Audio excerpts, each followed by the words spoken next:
fairly long trip, but worth it. Tremendous things have been accomplished, as you probably noticed. Listened to a lot of wonderful speeches from the heads of a lot of wonderful countries. But I want to thank you for joining us at the conclusion of a highly productive NATO summit in the Netherlands. I want to thank them for the royal treatment they've given us. Couldn't have been nicer. And it's a beautiful country, really a beautiful country. Coming in, I saw the most beautiful trees. In fact, I want to bring some back with me. I want to also thank, I had breakfast this morning with the King and Queen, and they're incredible people. I said, you're central casting, beautiful people, great people, big, beautiful heart. And I enjoyed that. And also NATO Secretary General Mark Rutte, who's been terrific. He's been a friend of mine, used to be right here running this wonderful country. Now he's the NATO Secretary General. He's doing a fantastic job. And the Prime Minister, we appreciate everything you've done. And as you know, last weekend, the United States successfully carried out a massive precision strike on Iran's nuclear enrichment facilities. And it was very, very successful. It was called obliteration. No other military on earth could have done it. And now this incredible exercise of American strength has paved the way for peace with a historic ceasefire agreement late Monday. And we call it the 12-day war. Spoke to a few people. I guess that just sounded like the right name. It was a 12-day war. And we think it's over. I don't think they're going to be going back at each other. I don't think so. Not only have we dealt decisively with the critical threat of Iran's nuclear program, which was what I wanted. I said, Iran cannot have a nuclear weapon. I've said that for 15 years, long before I decided to do the political thing. But we've also reasserted the credibility of American deterrence, which is like no other. The people at NATO said there's never been anything. You know, I rebuilt the entire military during my first term. And we have a great military. We have great generals. I got to know the good ones and the bad ones. We kept the good ones. Over the past 2 days, I was honored to participate in the NATO leaders meeting and also had extremely good individual discussions with the King and the Queen, Secretary General Rutte, and the Prime Minister. Great discussions, very knowledgeable people. Major focus of our conversations at the summit was the need for other NATO members to take up the burden of the defense of Europe, and that included the financial burden. As you know, it was 2%, and we got it up to 5%. And they said, a couple of them came up to me. One in particular said, sir, we've been trying to get it up to 3% for 20 years, and we haven't been able, and you got it up to 5%. So they're going to be, most of them, I guess almost all of them, are going to be contributing now 5%. A number that people are surprised at, but you need it today. The United States accounts for 2/3 of all NATO defense spending. And since I began pushing for additional commitments in 2017, believe it or not, our allies have increased spending by $700 billion. I said to people, you don't have any money, and a lot of them weren't paying. And so I started the process, and I picked it up as soon as I got back, which is 6 months ago. And following my election last November, almost all have accelerated plans to reach the 2%, 3%, 4%, and then ultimately, very quickly, 5%. And all of this is going to be done very quickly, almost immediately. You probably know this as well as I do. I'm sure they've been talking about it. It's really been a big focus. In a very historic milestone this week, the NATO allies committed to dramatically increase their defense spending to that 5% of GDP, something that no one really thought possible. And they said, you did it, sir, you did it. Well, I don't know if I did it, but I think I did. This will be known as the Hague Defense Commitment, which is pretty good, pretty appropriate. When the allies reach this number, it will add more than $1 trillion a year. Think of that, $1 trillion per year to our common defense. And this is a monument really to victory, but it's a monumental win for the United States, because we were carrying much more than our fair share. It was quite unfair, actually. But this is a big win for Europe and for actually Western civilization. For years, past administrations failed to get most allies to contribute even the 2%. I remember when I came here, we had 4 countries that were up to 2%. And I remember Poland was there. A couple of them were there. But most of them were. We had 28 at the time. As you know, it's increased a little bit. And they've agreed now to more than double their budgets in all cases. And Europe stepping up to take more responsibility for its security will help prevent future disasters like the horrible situation with Russia and Ukraine. And hopefully we're going to get that solved. Last week, they lost 7,000 soldiers, mostly soldiers, but they're also getting hit in Kiev. They're getting hit in some of the towns also. And that means life. Life is disappearing also in the cities and towns. Should have never happened, would have never happened if I was president. Said it 1,000 times, and it never did happen. It's never even thought about. But it's vital that this additional money be spent on very serious military hardware, not bureaucracy. And hopefully that hardware is going to be made in America, because we have the best hardware in the world. You saw that, where 14 missiles were shot at us the other day. And they were very nice. They gave us warning. They said, we're going to shoot them. Is 1 o'clock okay? They said, it's fine. And everybody was emptied off the base, so they couldn't get hurt except for the gunners. They call them the gunners. And out of 14 high-end missiles that were shot at the base in Qatar, all 14, as you know, were shot down by our equipment. Amazing stuff. Amazing that they can do. It's like shooting a bullet with a bullet. It's the same thing if you think about it. 14 out of 14, and they weren't even that surprised. I said, do you do that well often? They say, we pretty much do, sir. The Ukraine crisis has also highlighted the urgency of rebuilding our defense industrial base, both in the United States and among the allied nations. We cannot afford to be dependent on foreign adversaries for critical minerals. And as you know, we made a deal with Ukraine to take a vast amount of the land they have for minerals. We need it. And once again, I want to thank all of the people in the Netherlands, incredible people. It's a great place. And all of the NATO allies for the tremendous summit that we just had. A letter just came in, and a statement came in from the Atomic Energy Commission of Israel. And I just wondered, this is an official letter, and they're very serious people, as you know. The devastating U.S. strike on Fordo destroyed the site's critical infrastructure and rendered the enrichment facility totally inoperable. It was devastated. We assess that the American strikes on Iran's nuclear facilities has set back Iran's ability to develop nuclear weapons for many years to come. This achievement can continue indefinitely if Iran does not get access to nuclear material, which it won't. It's so sad that that whole thing had to go.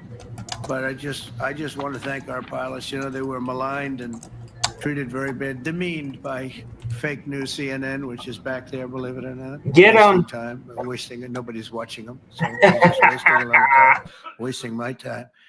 And the New York Times, they put out a story that, well, maybe they were hit, but it wasn't bad. Well, it was so bad that they ended the war. It ended the war. Somebody said in a certain way, you know, that it was so devastating, actually. If you look at Hiroshima, if you look at Nagasaki, you know, that ended a war too. This ended a war in a different way, but it was so devastating. Also, they have out of Dubai, just came that Iran's foreign ministry spokesman, this is Iran's foreign ministry, says it's near its nuclear installations were very badly damaged by the American strike. So what bothered me about these reports were fake reports put out by the New York Times, failing, I call it the failing New York Times because it's doing terribly. Without me, it would be doing no business at all. But, and by fake news, CNN and MSDNC, all of these terrible people, you know, they have no credibility. You know, when I started, they were at 94% credibility, the media. Now it's at 16%. And I'm very proud of it because I've exposed it for what it is. But when I saw them starting to question the caliber of the attack, was it bad? Well, it was really bad. It was devastating. They obliterated it. In fact, you can't get into the tunnels. They just put that over. That just came out. They can't, there's nothing, there's no way you can even get down. The whole thing is collapsed in a disaster. And I think all of the nuclear stuff is down there because it's very hard to remove. And we did it very quickly. When they heard we were coming, it was, you know, you can't move it. Very hard, very dangerous actually to move to. And they also knew we were coming. So I don't think too many people want to be down there knowing we're coming. With the bunker busters, as we call them. We're the only ones that have them. We have the best equipment, best nuclear equipment, and we have the best equipment in the world. And by the way, we can't forget our submarine, which was out there, submarines actually, but submarine was out there. We shot 30 rockets into an area, every single one of them. I think it was almost 400 miles away, I think, Pete, right? 400 and long. It was in the ocean, long ways away. And we shot a total of 30. Every single one of them hit within 9 inches from where it was supposed to be. It took out a lot because we didn't do just Fordo. We did 2 others in addition, which hadn't been completely destroyed. So we hit them with a submarine from hundreds of miles away. Amazing, just amazing equipment. Greatest submarines in the world. Nobody's even close. They're 20 years behind us when it comes to submarine technology. So that's one. And the other was from the Atomic Energy Commission.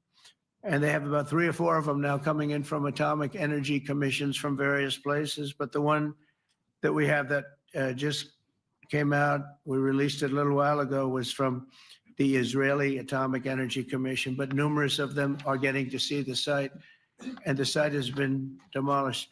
And again, we had these brave patriots, these incredible flyers, these people that can fly a plane better than anybody can fly a plane, going into very hostile territory, flying into the territory that has got more missiles and things pointed at it. But it was very stealth. They didn't get to see it. It was dark.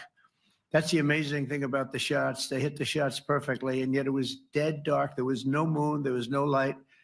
It was virtually moonless.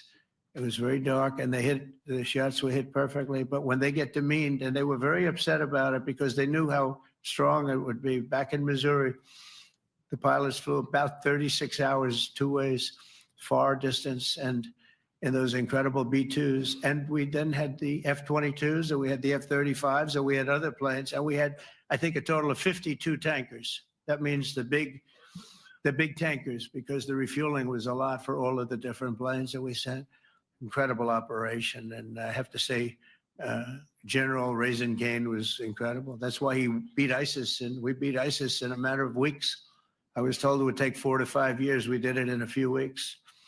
And he was great. That's why he's the head of the Joint Chiefs of Staff right now, because I had a very good experience with him. He knocked out ISIS in a period of literally a few weeks. Amazing. And it was supposed to take a few years, 5 years to be exact.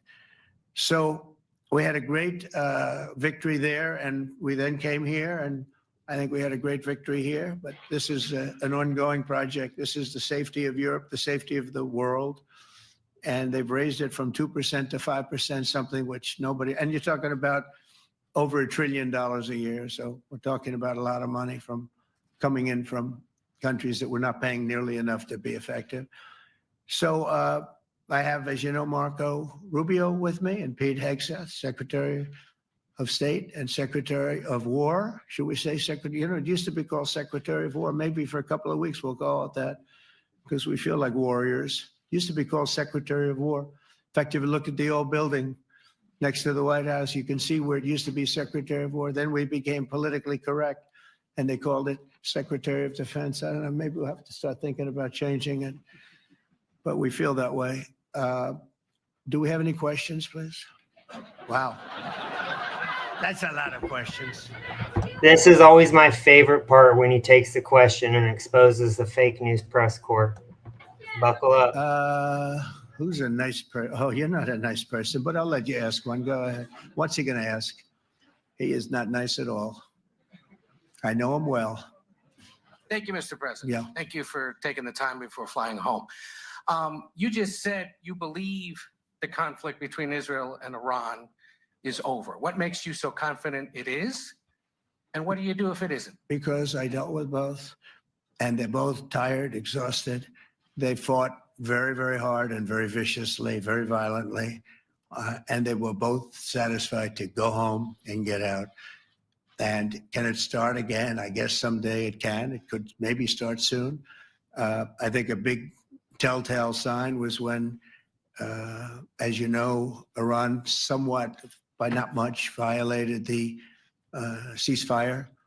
And Israel had the planes going out that morning, and there were a lot of them, 52 of them. And I said, you got to get them back. And they brought them back. They didn't do anything. They brought them back. It was very good. I thought it was amazing, actually.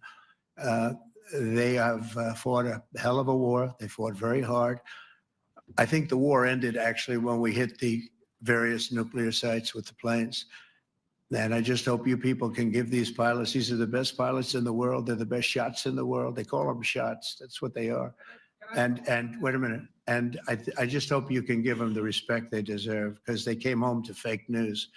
And like, oh, gee, there was hardly any damage. The things are decimated. So, but I think, no, I think they're very much finished. I think Israel's going to get back to doing what they do. And I think that Iran's going to get back. You know, Iran has a huge advantage. They have great oil and they can do things. I don't see them getting back involved in the nuclear business anymore. I think they've had it. They've been at it for 20 years. And I don't see that happening either. Now, if it does, we're always there. It won't be me. It'll be somebody else, but we're there. We'll have to do something about it. Yes, please, go ahead. Go ahead. Oh, there's Caitlin Collins of CNN. Oh, fake news gosh. CNN? Oh, yeah. Here we go. Wait till you hear this question. You should really say how great our soldiers and our warriors are. I think everyone appreciates our soldiers and our warriors. I do have two questions for you, Mr. President. You just cited Israeli intelligence on these attacks. Earlier, you said U.S. intelligence was inconclusive. Are you relying on Israeli intelligence for your assessment of the impact of the strikes? No, this is also Iran made the statement. And it's also, if you read the document that was given, that Pete can talk about if you'd like, the document said it could be very severe damage. But they didn't take that. They said it could be limited or it could be very severe. They really didn't know, other than to say it could be limited or it could be very, very severe. And you didn't choose to put that because it was very early after. Since then, we've collected additional intelligence. We've also spoken to people who have seen the site, and the site is obliterated. And we think everything nuclear is down there. They didn't take it out. Okay, question, please, go ahead. Go ahead. Yeah, blue dress. Thank you so much, Mr. President. Yesterday, you said China can now continue to purchase oil from Iran. Yeah. Are you giving up on your maximum pressure campaign? Because With there's who? sanctions right now. With who? On Iran. No, look, they just had a war. The war was fought. They fought it bravely. I'm not giving up. They're in the oil business. I mean, I could stop it if I wanted. I could sell China the oil myself. I don't want to do that. They're going to need money to put that country back into shape. We want to see that happen. Would it? No, if they're going to sell oil, they're going to sell oil. We're not taking over the oil. We could have, you know. I used to say with Iraq, keep the oil. I could say it here too. We could have kept the oil. No, China is going to want to buy oil. They can buy it from us. They can buy it from other people. But you're going to have to put that country back into shape. It desperately needs money. Yeah. Yeah, please. Here we go. I'm picking the beauties today. Go ahead. Mr. President, Secretary General Rutte has described President Putin as an adversary, a threat, an enemy. Do you view him the same way? And in addition to that, you mentioned General Kane, your chief of staff, the chairman of the Joint Chiefs of Staff. General Kane. Yes, he has said that Mr. Putin has territorial ambitions beyond Ukraine. Do you view that in the same It's way? possible. I mean, it's possible. I know one thing, he'd like to settle. He'd like to get out of this thing. It's a mess for him. He called the other day. He said, can I help you with Iran? I said, no, you can help me with Russia. Because, you know, in the last few weeks, we took care of India and Pakistan, Kosovo, Serbia. I think on Friday we have coming in, the Congo is coming in and Rwanda is coming in. That was a vicious war that went on, a machete war, heads chopped off all over Africa. They're coming in. We did 2 others in addition to that. Nobody's ever done anything like this. No, I consider him a person that's, I think, been misguided. I'm very surprised, actually. I thought we would have had that settled easy. I've settled 4 of them in the meantime, but he did call up and he said, you know, he's close to Iran. He'd like to help us get a settlement. I said, no, you help me get a settlement with you, with Russia. And I think we're going to be doing that too. Yeah, please. Go ahead, please. Thank you, Mr. President. You've made clear your position on what impact the strikes had. I wanted to ask you what is next with Iran. For instance, is there any indication from U.S. intelligence that Iran was able to move any material? No, we just the uranium? opposite. We think we hit them so hard and so fast they didn't get to move. And if you knew about that material, it's very hard and very dangerous to move. It's called, in many people, they call it dust, but it's very, very heavy. It's very, very hard to move. And they were way down, you know, they're 30 stories down. They're literally 30, 35 stories down underground. Oh yeah, we think it's covered with granite, concrete, and steel. Can I ask you, are you interested in restarting negotiations with Iran? And if so, have they received? So our people, Marco could answer this, but our people are not, I'm not. The way I look at it, they fought, the war's done, and, you know, I could get a statement that they're not going to go nuclear. We're probably going to ask for that, but they're not going to be doing it. But they're not going to be doing it anyway. They've had it. They've had it. Now, maybe someday in the future we'll want that. But I've asked Marco, do you want to draw, I just asked him the question as we were walking on the stage, do you want to draw up a little agreement for them to sign? Because I think we can get them to sign it. I don't think it's necessary. Marco, do you want to talk about that, please? Well, Mr. President, I think President Trump has shown a willingness to meet and talk to anybody. Who else think Marco Rubio is a great pick in Trump's cabinet? I really like Marco Rubio. The world is interested in peace. I don't know of any president that's been as willing as he has to meet with anyone and talk about peace. We'd love to have peaceful relations with any country in the world. And so obviously that'll depend on Iran's willingness, not just to engage in peace, but to negotiate directly with the United States, not through some third country or fourth country process. But I know of no president, probably in our modern history, that's sought peace more than President Trump has. Sounds like the door is open, but you're in no rush. Is that right? Sounds like the door is open. I'll tell you what, look, we're going to talk to them next week with Iran. We may sign an agreement. I don't know. To me, I don't think it's that necessary. I mean, they had a war, they fought. Now they're going back to their world. I don't care if I have an agreement or not. The only thing we'd be asking for is what we were asking for before about we want no nuclear, but we destroyed the nuclear. In other words, it's destroyed. I said, Iran will not have nuclear. Well, we blew it up. It's blown up to kingdom come. And so I don't feel very strongly about it. If we got a document, wouldn't be bad. We're going to meet with them, actually. Did you see that mixing 1 spoon of salt in a glass with 4 ice cubes and waiting 5 minutes before drinking it can actually mimic? We're going to meet with them. Yeah. Yeah, go ahead, please. Yes. Mr. President, Netherlands TV, thank you for visiting our country. Good. As I Thank you. understood, I, of course, would like to know how you slept last night at the House of the King. Oh, I slept beautifully.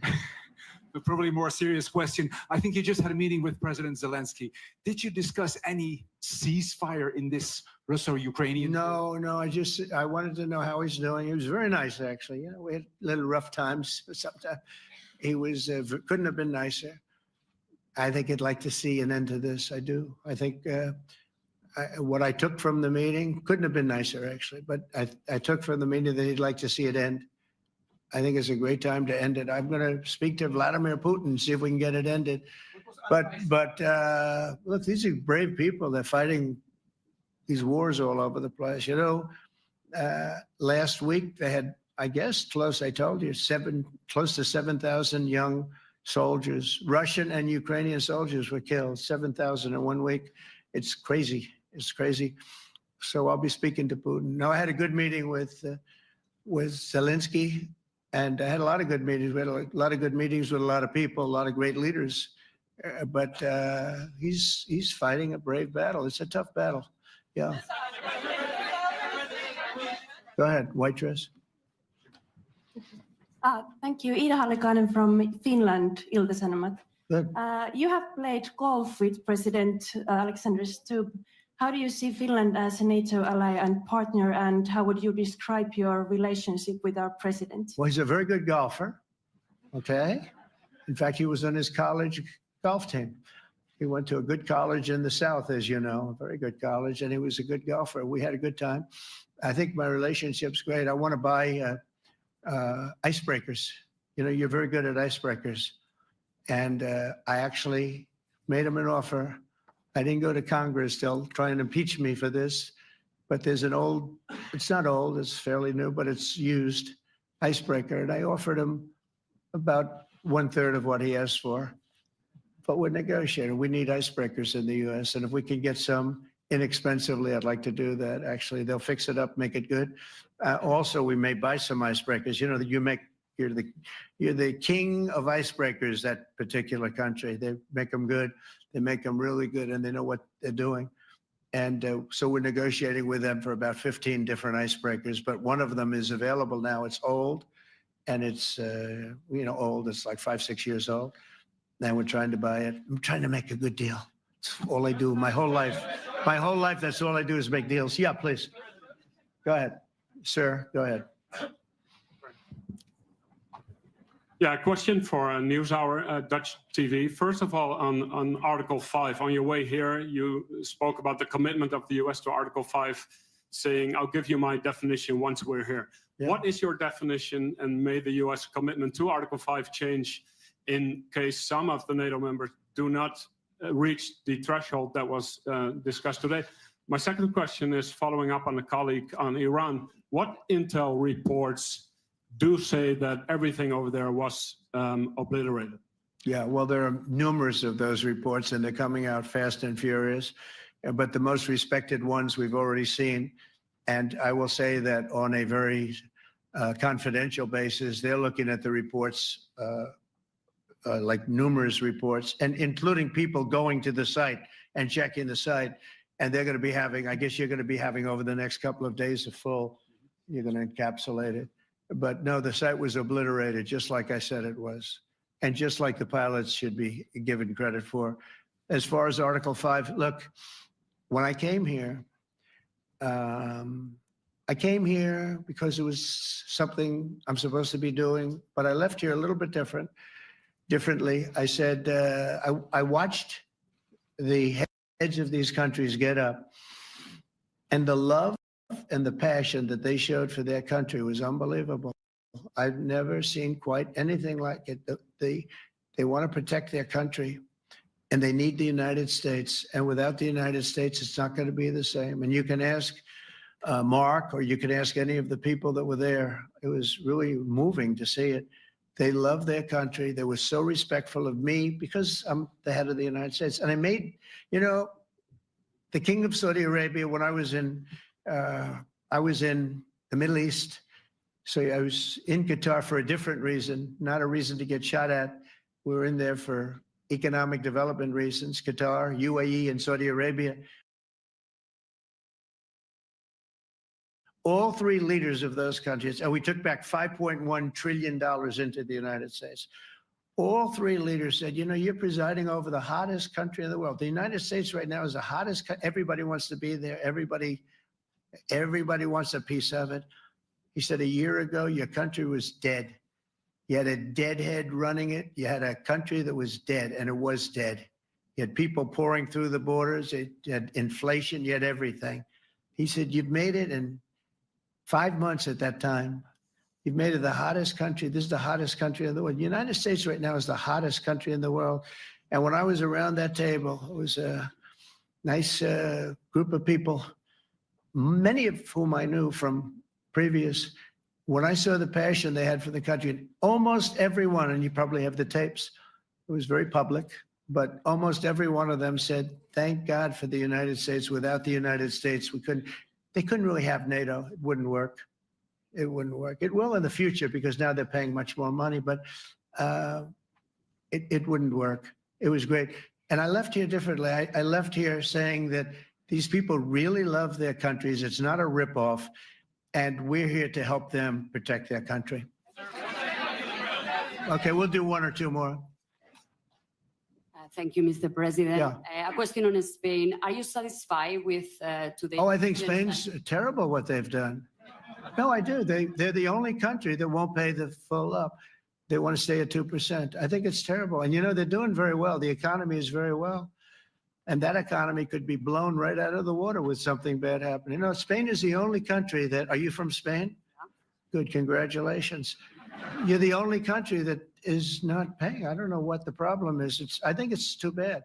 So we'll make it up. You know what we're going to do? We're negotiating with Spain on a trade deal. We're going to make them pay twice as much. And I'm actually serious about that. We're going to make Spain, I like Spain. I have so many people from Spain that it's a great place and they're great people. But Spain is the only country out of all of the countries that refuses to pay. And, you know, so they want a little bit of a free ride, but they'll have to pay it back to us on trade because I'm not going to let that happen. It's unfair. It's unfair to NATO. All right, sir, please. Go ahead, right in the back. Yeah, you tall one, the tall man. Mr. President, Johannes Petra from Austrian National Television. How are You you? once said that you would end the Ukraine war in 24 hours. You later said that sarcastically. Well, of course it was sarcastic. But you've now been in office for 5 months and 5 days. Why have you not been able to end the Ukraine war? Because it's more difficult than people would have any idea. Vladimir Putin has been more difficult. Frankly, I had some problems with Zelensky. You may have read about him. And it's been more difficult than other wars. I mean, look, we just ended a war in 12 days that was simmering for 30 years, frankly. We ended Rwanda and the Congo. They're coming to sign the documents. We've already signed basic documents, but they're coming, I think, to the White House on Friday. We ended, Serbia was going to go at it. But maybe the most important of all, India and Pakistan. And that wasn't whether or not they may someday have nukes like we're talking about in the Middle East, like we're talking about with Israel and Iran. This is they have nuclear weapons. I ended that with a series of phone calls on trade. I said, look, if you're going to go fighting each other, it was getting very bad. You know how bad that last attack was. It was really bad. If you're going to go fighting each other, we're not doing any trade deal. No, you have to do a trade deal. I said, we're not doing any trade deal. And in fact, I had the general, who was very impressive. The general from Pakistan was in my office last week. You know, Prime Minister Modi is a great friend of mine. He's a great gentleman. He's a great man. And I got them to reason. I said, we're not doing a trade deal if you're going to fight. And if you're going to fight each other, we're not doing a trade deal. And you know what?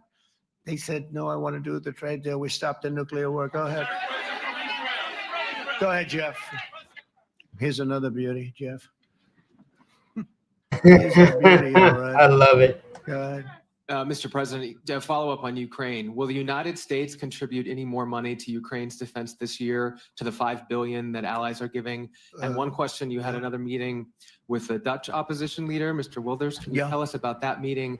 And are you upset about his anti-Muslim stance? We shouldn't give Ukraine a damn cent. Let them defend themselves. I'm not upset about it. It's just his view. He's unhappy with the way things are going in this country and various countries. He was an opposition leader, and I was asked to meet with the opposition leader by the people that are running. I think they have some deal where if you have a meeting, you're supposed to meet with an opposition leader. I said, that's strange. We don't do that. But I met with I didn't know him. He seemed like a very nice guy, but he's in opposition to the current people, and that was set up by the current people. So I assume when I met with the prime minister, you're supposed to meet with the opposition. We'll have to try that sometime in our country. Let's not do it. But I thought he was very good. As far as money going, we'll see what happens. There's a lot of spirit. Look, Vladimir Putin really has to end that war. People are dying at levels that people haven't seen before for a long time. Go ahead. Go ahead. White shirt. Oh, she's all excited. So, BBC News Ukrainian. I would Where are like you to ask from? I'm from Ukraine. Oh. So my wow. question to you is whether or not the US is ready to sell anti-air missile systems Patriot to Ukraine. We know Why that should we give Ukraine anything out of our military? No. Defend yourselves. We've already hooked you guys up with plenty. Russia has been pounding Ukraine really heavily right now. Are you And, living yourself now in Ukraine? my husband is there, Wow. and I can see you very, it's amazing. and me with the kids. I'm in Warsaw actually because he wanted me to. Is your husband a soldier? No? He's He's there now? Yeah. Wow. That's rough stuff, right? That's tough. And you're living here? in Warsaw. And you're a reporter? I am. Good. So let me just tell you, they do want to have the missiles, okay, as they call them, the Patriots. And we're going to see if we can make some available. They're very hard to get. We need them too. We were supplying them to Israel, and they're very effective, 100% effective. Hard to believe how effective. And they do want that more than any other thing, as you probably know. That's a very good question. And I wish you a lot of luck. I mean, I can see it's very upsetting to you. So say hello to your husband, okay? Thank you. Go ahead. Thank you. Thank you, Mr. President. You were criticizing Where are you from? Bloomberg News. Oh, Bloomberg. That's wonderful. You were criticizing the Federal Reserve Chair before coming to this summit. Yeah, I think he's terrible. I was wondering if you've begun interviewing different candidates for the Fed pick. Yeah, I know within 3 or 4 people who are going to pick. I mean, he goes out pretty soon, fortunately, because I think he's terrible. We have no inflation. We have a tremendous economy. Hundreds of billions of dollars of tariff money is pouring in. Factories are being built because they don't want to pay the tariffs, so they're building them all over the country. I think we're close to $15 trillion. I told you 5.1 trillion from the Middle East alone, but of investment money coming in. There's never been anything like that in the history of our country. But we have no inflation. And we have borrowing because Biden, stupidly, they did short-term debt. So we have borrowing coming up. And, we'll go 10 years, maybe longer, maybe shorter, but we'll go a long period of time when we do the debt. And because of him, because of this guy, we will have to pay for years. We'll be paying for him. And I said to him, listen, there's no inflation. He says, but maybe there'll be some. That's true. I said, if there is some, what you do is raise the rate. I'm okay with that. You raise the rate in 2 years from now or in a year from now. But because the rate's high, we have to pay more for debt. It's pretty equal. In other words, if it's 4%, it's 4%. If you drop it a point, you'll pay 3%. So it's fairly equal, not necessarily, but fairly equal. So we're going to end up paying maybe 2 points or 3 points more.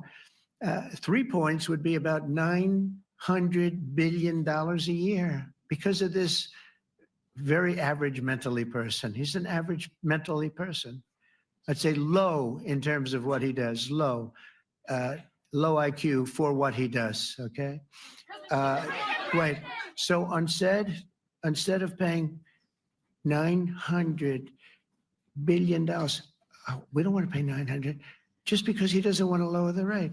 I said, if there's inflation in 2 years or 3 years or 1 year from now, you raise the rate, you take care of the inflation, among other things. But he's probably a very political guy, I guess. I don't know. I think he's a very stupid person, actually. All right, one more. Let's go. How about you? Go ahead.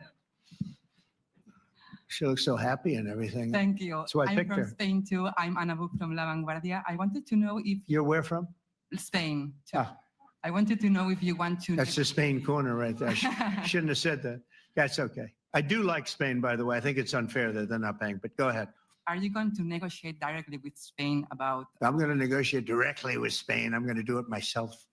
They're going to pay. They'll pay more money this way. You should tell them to go back and pay. You're a reporter? You tell them to go back. They ought to join all of those countries that are paying 5%. Spain's going to be just about the only one that's not. They were the most hostile toward doing it. It just doesn't make sense to me. Okay. All right, Kelly, go ahead. Here we go. There's another one. Hello, sir. Thank you We very got them all today. Okay.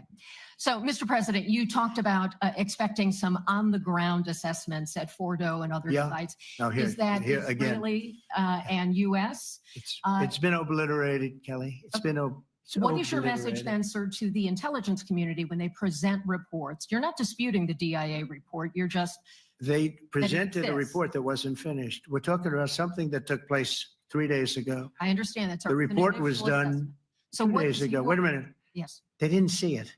All they can do is take a guess. Now, if you take a look at the pictures, if you take a look how it's all blackened, you know the fire and brimstone is all underground because it's granite and it's all underground. You don't show it. But even there, with all of that being said, the whole area for 75 yards around the hole where it hit is black with fire. The group that's run by this gentleman, in fact, you may want to talk about it for a second because we're going to issue a report. And I think it's not even a very exciting report at this point. It's been obliterated, totally obliterated. And they did a report, but it was like, if you look at the dates, it's just a few days after it Understood, happened. sir. So they didn't see it. They said it may be very severe. Go ahead. Understood. Do you have a message for the intelligence community, though, in terms of unvarnished information getting to you, that it's not? I don't really have a message. I would say issue the report when you know what happened. I wouldn't say that it could be severe or maybe not. They use the word severe. It could be severe or maybe it's not.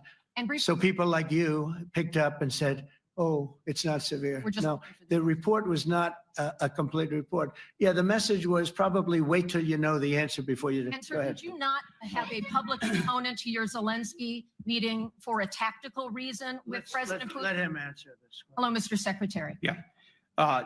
There's a reason the president calls out fake news for what it is. These pilots, love it. These refuelers, these fighters, these air defenders, the skill and the courage it took to go into enemy territory flying 36 hours on behalf of the American people and the world to take out a nuclear program is beyond what anyone in this audience can fathom. And then the instinct of CNN, the instinct of the New York Times is to try to find a way to spin it for their own political reasons to try to hurt President Trump or our country. They don't care what the troops think. They don't care what the world thinks. They want to spin it to try to make him look bad based on a So leak. true. Of course, we've all seen plenty of leakers. And what do leakers do? They have agendas.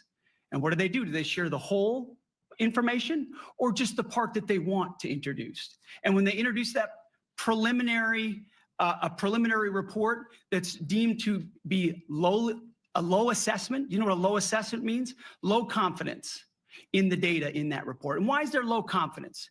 Because all of the evidence of what was just bombed by 12 30,000-pound bombs is buried under a mountain, devastated and obliterated. So if you want to make an assessment of what happened at Fordo, you better get a big shovel and go really deep because Iran's nuclear program is obliterated. And somebody somewhere is trying to leak something to say, oh, with low confidence, we think maybe it's moderate. Those that dropped the bombs precisely in the right place know exactly what happened when that exploded. And you know who else knows? Iran. That's why they came to the table right away, because their nuclear capabilities have been set back beyond what they thought were possible because of the courage of a commander-in-chief who led our troops, despite what the fake news wants to say. But you're not. Hear, disputing hear. The report said what it said, even though it was initial. The report said what it said, and it was fine. It was severe, they think, but they had no idea. They shouldn't have issued a report until they did, but we've gotten the information, and I think Pete said it better than you can say it. And you know, you should be proud, you, especially you, should be proud of those pilots, and you shouldn't be trying to demean them. No, there's Those pilots flew asking at about an great assessment, risk, a and big chance that they've never come back home and see their husbands. The balls these fake press corps leftist liberals have to constantly interrupt President Trump when he is speaking in front of the world. This woman should be fired. for their wives. skill. Let me just tell you, you and NBC fake news, which is one of the worst, and CNN, New York Times are all bad. They're sick. There's something wrong with them. But you know what? You should be praising those people instead of trying to find some. By getting me, by trying to go and get me, you're hurting those people. They were devastated. You know, I got a call from Missouri, great state, that I won 3 times by a lot. And I got a call that the pilots and the people on the plane were devastated because they were trying to minimize the attack. And they all said it was hit. But we don't think it was really maybe hit that badly. And they were devastated. They put their lives on the line, and then they have, and I'm not referring to you, but real scum come out and write reports that are as negative as they could possibly be. It should be the opposite. You should make them heroes and heroines. You should make them really people that they were so devastated when they heard this news. And you know what they said? One of them, I spoke to one of them, said, "Sir, we hit the site. It was perfect. It was dead on." Because they don't understand fake news, because they have a normal life, except they have to fly very big, very fast planes. But it's a shame. You should be making them heroes. All right, in the back. Go ahead, back white, yeah. White jacket, yeah. Go ahead, give my mic. Hello. Deborah Haynes from Sky News. Good. Mark Rutte, the NATO chief, who is your friend, he called you daddy earlier. Do you regard your NATO allies as kind of children? No, he likes me. I think he likes me. If he doesn't, I'll let you know. I'll come back and I'll hit him hard, okay? No, he did it very affectionate. Daddy, you're my daddy.